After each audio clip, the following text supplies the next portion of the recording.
Good morning, everybody, and welcome to the February 21st edition of the YourLIVINGBrand.live show. It is February 21st. It is a beautiful day, and I want to welcome each and every one of you. My name is Ben Baker, 9 to 5, Monday to Friday. I have a company called Your Brand Marketing. What do? We work with our clients to understand the brand, message, market, vision, and value of what you do. We consult, we teach, and we speak. And what we do is we figure out who you are, what you do, why you do it, who you do it for, and most importantly, why people should care. Why people should care is the difference between being a commodity, just being one of 1,000 different vendors that any particular customer can have, and being the person that people sit there and go, you know what? This person takes care of me. This person provides me with a service nobody else does. This person provides me with value that nobody else does. And that's what this show is all about. This show is all about understanding how do you create value. And every week, what we do is we interview another guest and find out how do they create value for their clients. Because there's 8 billion people in the world. Not every single one of them is going to be your client. But you know what? If you can figure out who your niche audience is and why they care about you and why they find you valuable, they're going to tell your story for you. And they're going to go and find customers like them that want to do business with you. So this week, we're interviewing Josh Steimle. Now, Josh comes to us all the way from China.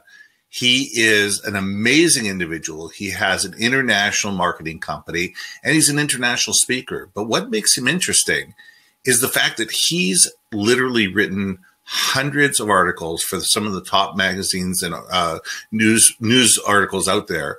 And what he's done is he's taken that ability and that understanding of how to communicate and turned it into a series of courses. And those series of courses teach others how to write for large magazines and how to write for large publications and be able to get their message out and become influencers. The name of his company is Influencers Inc. Now sit back, enjoy the interview, and I'll be back once we're done. Josh, thank you very much for coming on board today. How are you today? Fantastic. Thanks for having me on, Ben.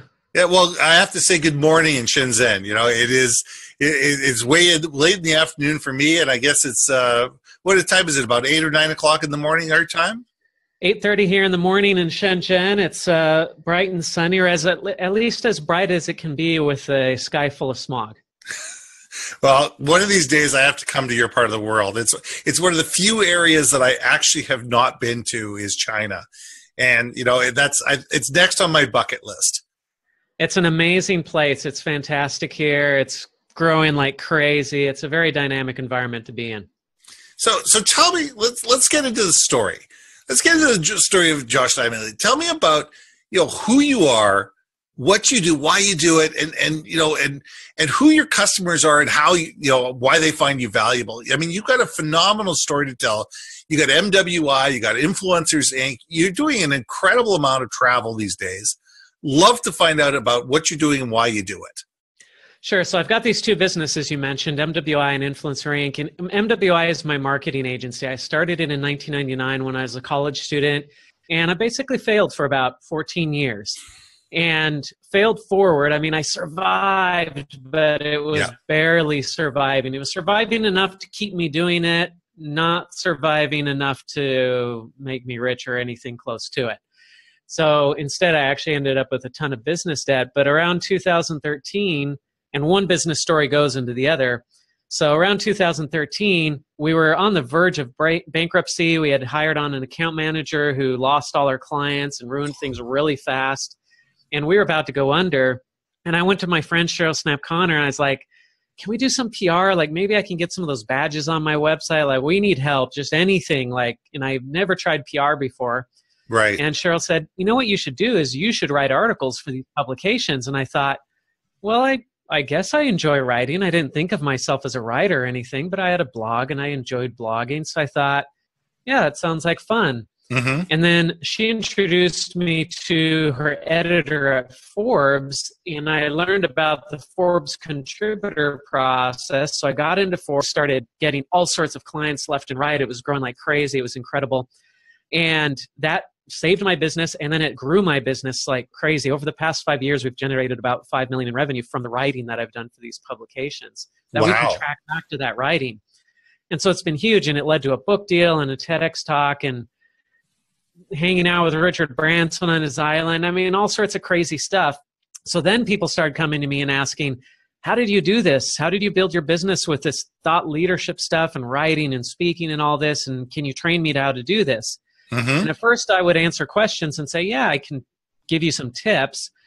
But people wanted more than that. And so I started looking into this, and I thought, I should launch a separate company around training people on how to do this, because a lot of people are interested in it. So then I launched Influencer Inc., and now it's a training events courses company. We have courses on how to become a contributor to these publications. We're doing events, virtual events, live events. I'm working on a book. We have a community on Facebook. So it's turned into this whole movement of personal branding and how people can become thought leaders. So those are the two things I'm involved in today. And that whole thought leadership thing and the whole influencer thing is, that's the next, the next generation. It's not influencers as in the YouTube. I mean, you're not talking about the YouTube influencers. You're not talking about, 2 million or 5 million people on Facebook or on YouTube. You're talking about influencing as in being a thought leader, being someone that can actually contribute and get people thinking in a different direction. Right. Yeah. It's not the YouTube type of influencer, definitely. So it's more people who say, I've got an idea, I've got a thought in my head, I've got a message I want to spread that I think is valuable. I have experience that I've built up over time that I want to share with people. And they just don't know where to start. They think maybe they should write a book, maybe they should get on the speaking circuit, maybe they should have a column in a magazine, but they're not sure what to do. They're not sure where to start. Those are the people that we take and we say, let us guide you through this process, figure out who you are, who your audience is, where you should focus, whether you should do the book or the contributor thing, writing for publications or podcasting, whatever it is. But let us help you walk you through that process and build your personal brand and then build this platform. Well, exactly. And you know what? It's a quagmire. As someone who's writing a book, who's someone who does write, it's a quagmire. You don't know where to start at times. You have absolutely you have this wonderful thought, you have this wonderful idea, you start typing, but writing the book or writing, the blog post is the easy part of it. It's getting people to identify with it. It's getting people to believe in it. It's the marketing that goes behind it. It's the, getting it published, getting it, getting people, the right people to read it. So, the book tours start and the speaking tours start and all of a sudden all the magazine things, and getting people to actually go from 1,000 views on a particular article to 10,000 views on a particular article. That's challenging. And it takes time and you have to do it deliberately. Yeah, I did it all the wrong way. I made all the mistakes the first time, and then I learned, and then I realized, gee, if I had had somebody to guide me through this would have been so much easier. And you always think it's going to be cheaper doing it on your own, and then you realize, no, it takes a lot of time, and you end up spending money on 5 wrong things before you get to the right thing. And so those are the people I'm trying to help, are the people who are like, I just want to get it done. I want to get it done fast. I want to get it done the right way the first time.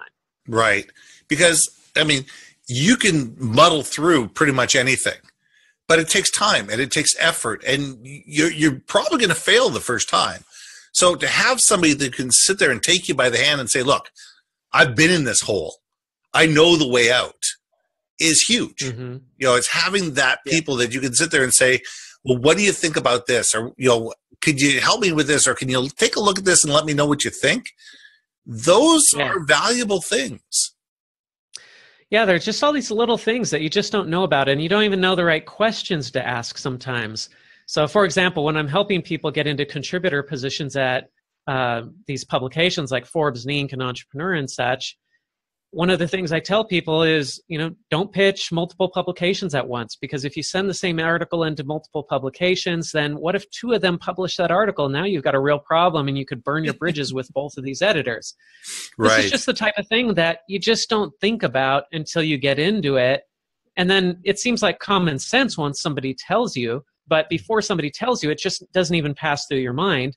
And you could burn a bridge, and it could be, that opportunity could be lost forever because you didn't have that advice.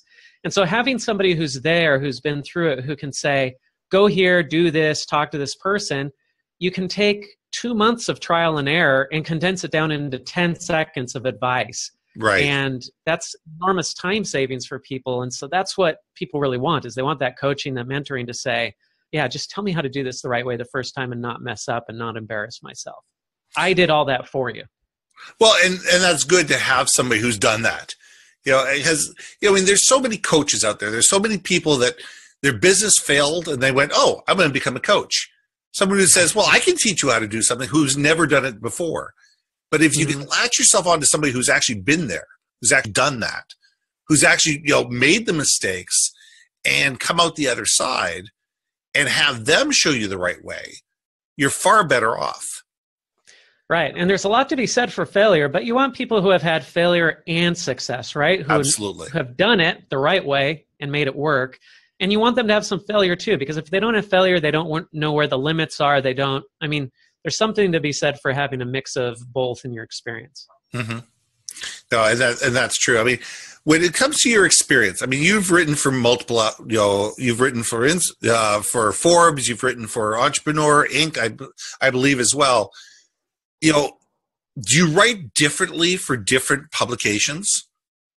Definitely, because every publication has its own tone. I mean, Forbes is more straight-laced, suit and tie type of stuff, whereas Mashable is social media, pop culture.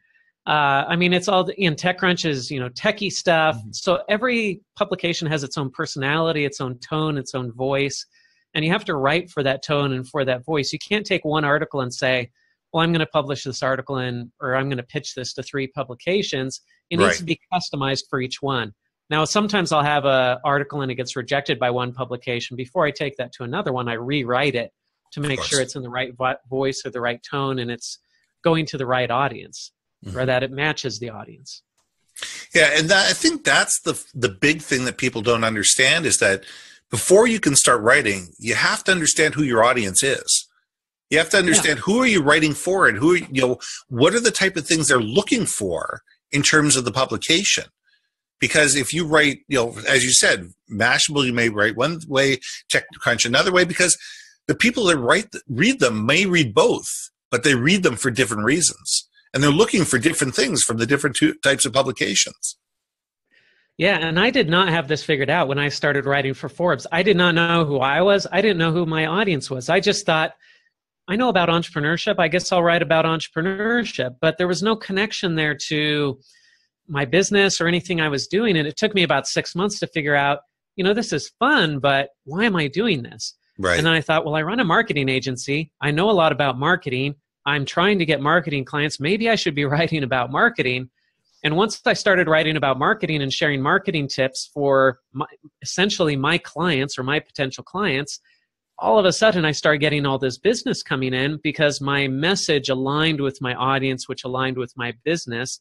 And it wasn't like I was writing articles promoting my business saying, hey, look at my business, you should come hire me. Sure. It was just that I was writing articles saying, hey, here's how to do this marketing stuff. Here are my secrets. Here are my tips. And then people read that and they say, oh, this guy sounds like an expert. Oh, he runs a marketing agency. We should go hire him. Right. Whereas before, they might read my tips about how to be an entrepreneur and say, oh, this guy sounds like he knows what he's talking about entrepreneurship, but they're not going to hire me. I don't need an entrepreneur. Yeah, they don't need an entrepreneur. But with the marketing stuff, there was that connection. So that's where I was really able to benefit in a tangible way. Right. So it's being able to understand what is the value that you can provide to a specific audience. And that, it doesn't matter if you're writing or you're selling or if you're marketing or whatever. It's understanding what is the value that you can provide to a specific audience.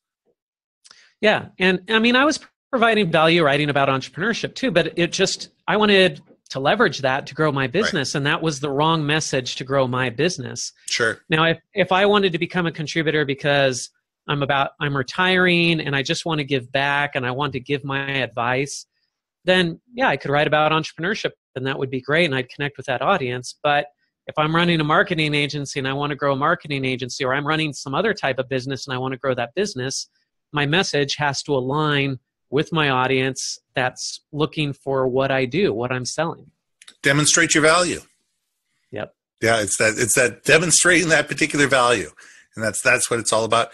So when you're looking at a new publication, because I mean you write for a variety of things. What are the first things you do? Do you research an editor, or do you research the publication, or is it a combination of both? I mean, how much time does it take before you would actually sit there and actually pitch an editor, within a new publication? What are the steps you would take to be able to make sure that you're doing it right and you're speaking the right language to the right person? Well, for example, I was writing for Forbes and I wanted to get into Entrepreneur magazine. So to pitch Entrepreneur, I went out and I said, okay, I want to get into Entrepreneur because I like entrepreneurs, and Entrepreneur is another popular publication. I should be in there. Mm-hmm. And entrepreneurs need marketing too. So I said, okay, so I want to get into Entrepreneur magazine. Who are the editors? That was my first question. So I went out, did my research, figured out who the editors were and who I should pitch there. And then I started reaching out. And the way I reached out wasn't to say, hey, I write for Forbes, please let me write for Entrepreneur too. I started following one of the editors on Twitter, and I started looking at what he was tweeting. I started reading his articles. I was reading a lot of entrepreneur articles to make sure I understood that magazine and the tone. Right. I found other people who were writing for Entrepreneur magazine, and I reached out to them and said, hey, what's it like? What's the format? How does it work? And I got to know that publication, and I got to know about that editor. So when I finally reached out to him on Twitter and I just asked him a few questions, I already knew a lot about him, and I wasn't just asking blindly, and he could tell, hey, here's a guy who's done some research that is serious about this. And so we communicated on Twitter a little bit, and then I got his email address, and I was able to reach out by email and say, hey, I've done my research, I've written for Forbes, here are my credentials essentially, or my proven track record. And I'd like to write about this, and I've already talked to other people who write for you, so I know what I'm getting into and everything. And so then he accepted a few submissions from me, and then I got in, and I was able to get that position. But it took a little bit of time. It wasn't something that I did immediately. Now, there are people who just send in a cold pitch, and they get lucky, and they get in the first try. It happens. But I know a lot of people who have pitched Entrepreneur, Inc., Forbes 3, 4, 5 times, and they get in on the 4th or 5th or 6th try. Right. So it can take a lot of time. It can take a lot of rejection.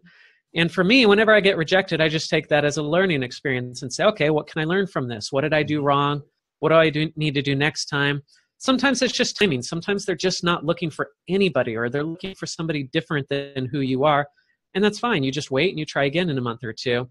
But just trying over and over again, figuring this out, doing the research, I've been able to get into over 20 publications this way, and some are easier than others. Some I still haven't gotten into. I've been rejected a lot because I've tried to get into a lot. Mm-hmm. And it takes a lot of hard work sometimes. And I've had one article that I pitched to 5 publications, and nobody's ever accepted it. And I mean, rejection. 6th time will be lucky. You'll get in there. Yeah, but maybe the 6th time it'll work. It's still sitting there. I can still submit it somewhere else. So we'll see. Now, what a lot of people don't understand is writing for publications is not a get-rich thing. In fact, it's I mean, you know better than I do, but I mean, you get paid pittance, if not anything.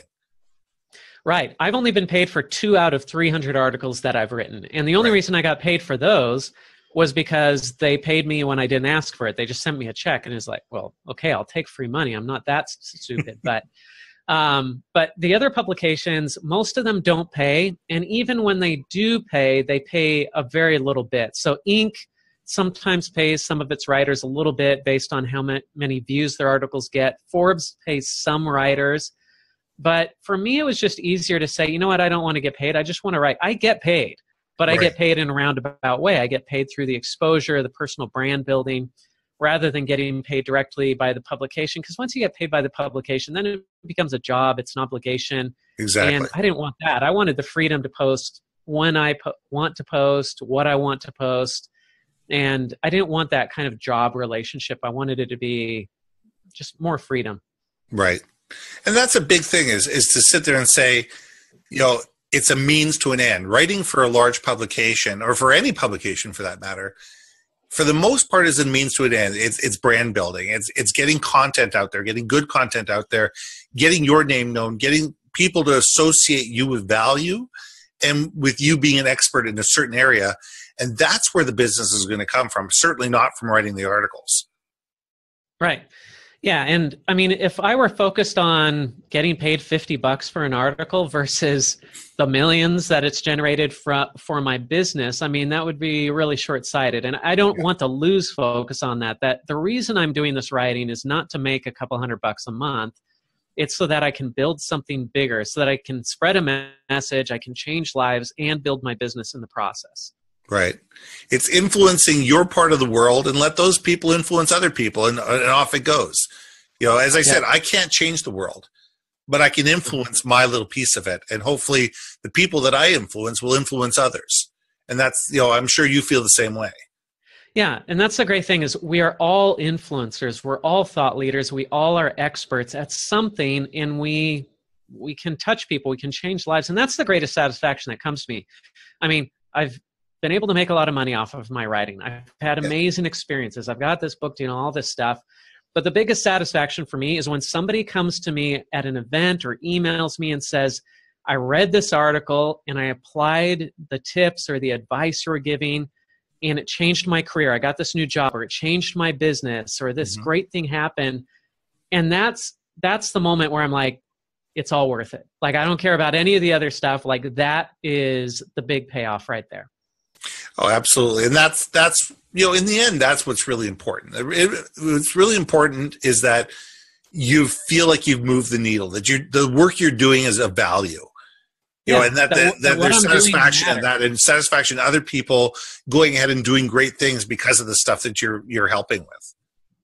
Yeah. I mean, that's the stuff that, that's what matters. That's what you remember. I mean, I'll look back in 20 years and I'll be like, oh, it was great. I got into Forbes. It saved my business. That helped my business grow. Yeah. But really, I mean, that's transitory. That's temporary stuff. But to be able to remember, like, somebody read my article and like it changed his whole career path, and he became successful in all this stuff, and he credited one of my articles as being that inflection point for him. I mean, that's incredible. That's amazing. So when let's get back to the courses that you teach. I mean, there's MWI, but there's also Influencers Inc.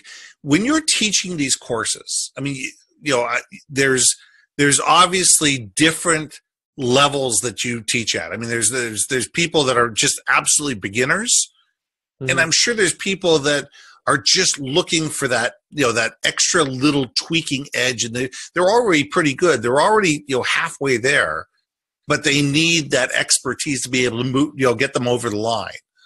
So how do you approach those different types of writers? Everyone from the bare beginners who are looking just for somewhere how to start, to the guys that really need the hands-on hand-holding to get them over the line and to the finish line.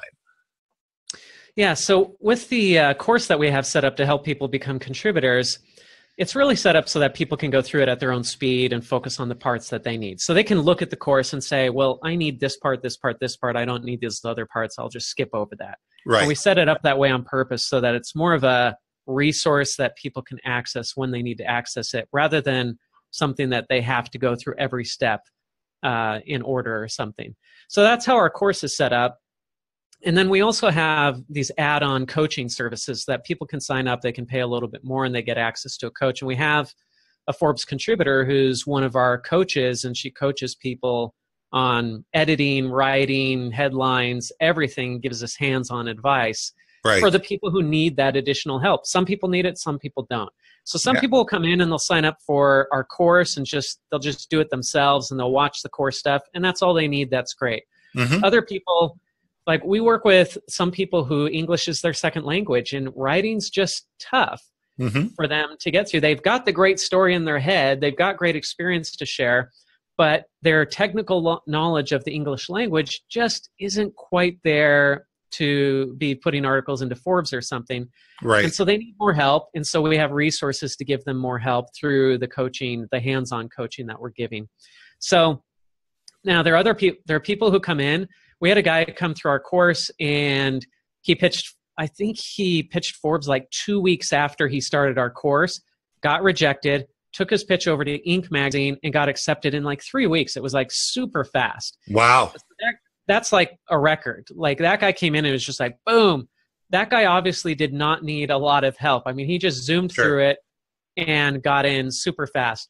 We have other people where we're taking a much more gradual approach and saying, hey, you've got a lot of work to do to get ready to pitch a Forbes or an Inc. or an Entrepreneur. Let's start out with like Thrive Global. Or some other publication that's a little bit easier to get into, and maybe you can get in there and then you can leverage that. Other people have come along and they say, hey, I want to get into Forbes, but then we say, you know what? There's this niche publication over here that nobody's heard of, but your audience has heard of it. Nobody else. The world doesn't know it, but your audience is over here, and really you're going to get better results pitching this publication, and it's going to be easier to get into. And that's going to be better for your business. And so we've gotten them into some niche industry publications instead. But everybody has different needs. So they've got the course if they want to do it themselves, and they can figure that out, or we can offer the coaching, and then we really help them through the process and hold their hand. Right. And then we just give them as much help as they need. If they need more help, they get more help. If they don't need so much help, they can just access it when they need it. Now, you said something really interesting about people with whose English is a second language. I've heard of people ghostwriting books. Do people ghostwrite, articles for people as well? They do. I know people out there who don't write any of their own articles at all. In fact, they don't even know what's being published under their names. I don't. That's dangerous. That. Yeah, I mean, it's dangerous. And although, I mean, you look at Donald Trump and you think maybe he could use two ghostwriters, Yeah. So it's also dangerous sometimes to say what you think.